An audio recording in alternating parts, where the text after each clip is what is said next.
Hello and welcome. I'm Sulaiman Aled. Tonight, Inspector General of Police meets officers in the Southwest Zone, insists on adherence to rule of law by policemen. Fuel supply gets worse in parts of the country. Residents of Lagos, Ogun and Ondo states lament prolonged scarcity of product. Cross River State Governor Leah Limoke refutes claim of plot to take over the chairmanship of the PDP. And former Egyptian President Hosni Mubarak and his two sons get 3 years in jail sentence over corruption case. On business news tonight, the National Association of Securities Dealers (OTC) plans to classify tradable securities based on information disclosure. And in sports news, Burnley relegated from the English Premier League as Nigeria international Victor Anichebe helps West Brom stay in the top flight.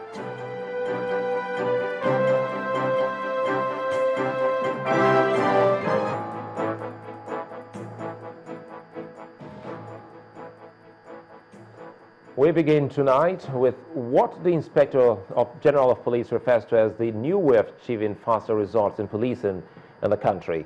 The police chief, Mr. Solomon Arase, has told officers and men of the force to engage more in intelligence-driven information gathering in their daily interaction with the public. He threw this challenge in Lagos while briefing officers within the Southwest Zone. The police boss also asked them to stop the practice of criminalizing civil and commercial transactions and adhere strictly to the rule of law in the discharge of their duties. It's a full house indeed, with senior police officers and men of the Southwest Police Zone all seated here at the command headquarters in Ikeja, Lagos. And it's for a vital reason, the maiden briefing of the Acting Inspector General of Police, Solomon Arase.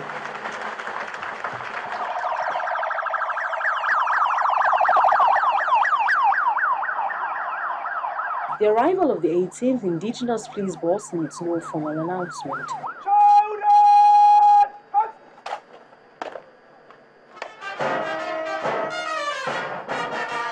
Then straight to business. First to speak is the host commissioner, Kaidi Adirati. Working together, we set up the tactical operation teams or units as another layer of security to complement the giant strides of our various departments and the rapid response squad. The result is the relative peace and drastic reduction in crime rate in the state.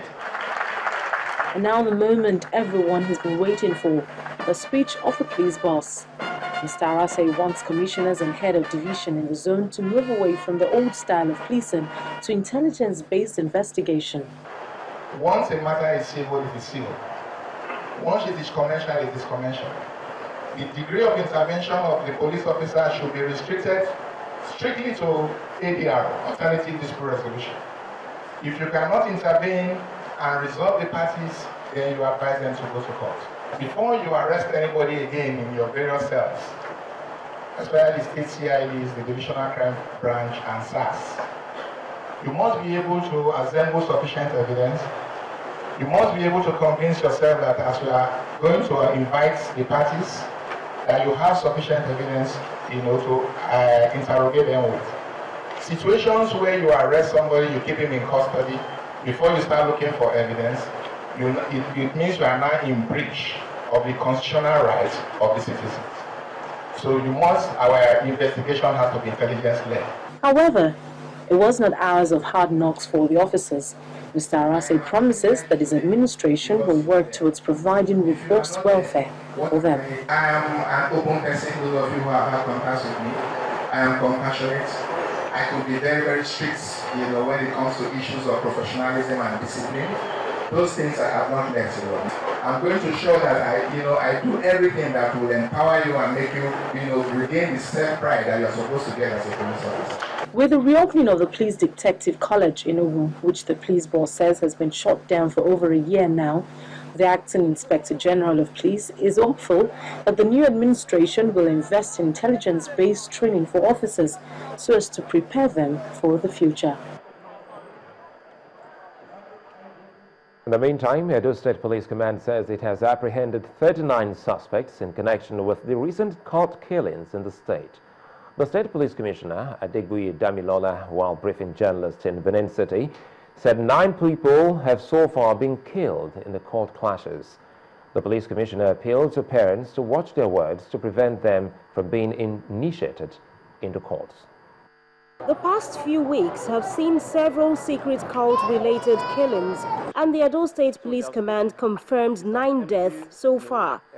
The Commissioner of Police, given the possible reasons for the increase, disclosed that the police have apprehended 39 persons. But now that elections are over, the youths that were hitherto involved in the electoral process are looking for a legal means to making ends meet.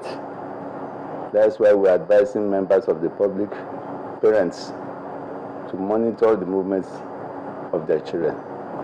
Mr. Adegbuyi also spoke on the recent discovery of a grave-like hole in a classroom in Iguadala Primary School in Benin City, the Edo State capital.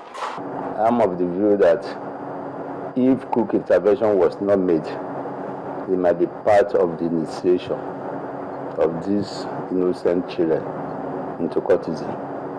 The suspects paraded for cult activities admitted to the crime. Yes. Are you a cultist? Yes, I'm a man. I'm not free to tell you that. Show them. Nah, just 2 years. And with that endurance. What court? Vaki, sir. Stanley Ojamaho. Stanley Ojamaho. Ojamaho. Which court? Vaki, sir. There was also a 16-year-old armed robbery suspect and a 400-level student of the Ambrose Ali University who admitted being involved in car snatching. Yes, that when I go rob for Selu, for Isasha, so they can't hold me. When they tell me now, office now hold me, they can't beat me. When they beat me now, they collapse. I don't know what they can't carry me go hospital. They go now for I want to come to now for Siam. I don't know the place before. So I entered there, I want to add the smoke. I want to go smoke for a cocktail building and they offer the smoke. Now I taste Siam. We needed money to tidy up school issues. And we were out of cash. We were not having any money because of our parents. So we now went to snatch a car. Though the courts in Benin City remain closed owing to the judiciary strike, the police say with the collaboration of the Chief Judge of Edo State, these suspects will be remanded in custody pending trial when the courts resume.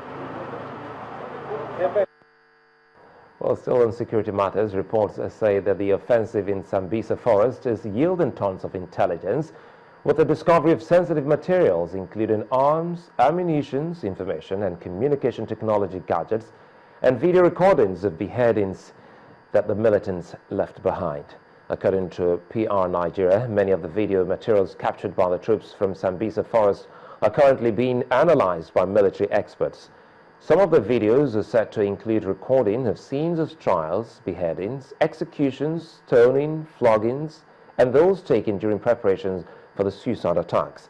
A military source says that some of the video were meant for release through their normal channels to the public before they were dislodged from their camps. Since they invaded Sambisa Forest a few weeks ago, Nigerian troops have liberated about 1,000 women and children from the various terrorist camps already dismantled. Well, the Borno State government has established a camp for the indigents of the state recently repatriated from neighboring Niger Republic. The establishment of a special camp for the repatriated indigents who are among the over 6,000 deported from Niger Republic after the attack on 2 of the country's islands by the Boko Haram sect takes the number of camps established for internally displaced persons to 21 in the state. Speaking to journalists who are receiving the first batch of 1,200 deportees at Injimtilo at the entrance to Maiduguri, the Borno State capital, the chairman of the State Emergency Management Agency, Mr. Grema Terab, said that the state government decided to establish a new camp for them because of their special case. Mr. Grema, who says that another set of 17 mass transit buses have been sent to Gaidam to convey the second batch of 1,200 people, adds that the more people are still expected as the Nigerian government continues to repatriate More of them.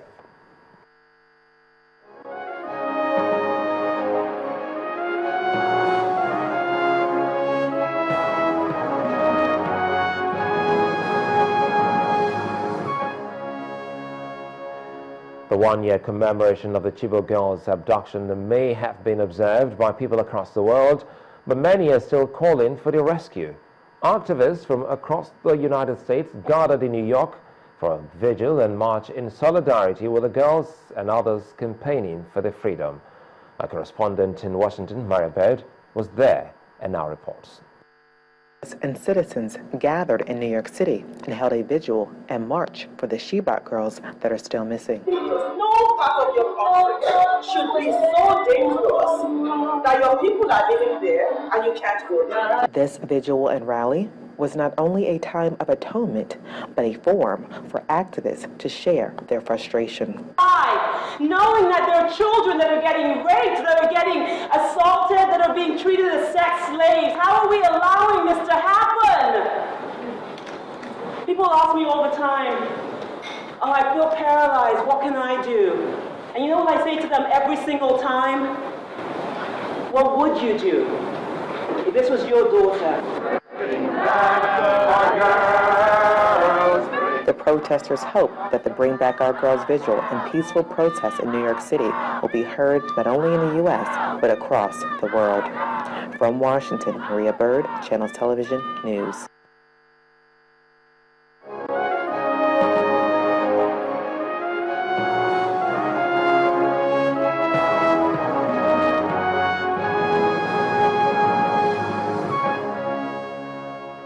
In part 2 after the break, members of the Nigerian Medical Association in Ekiti State embark on strike to protest alleged kidnap of a doctor and a nurse. Stay with us.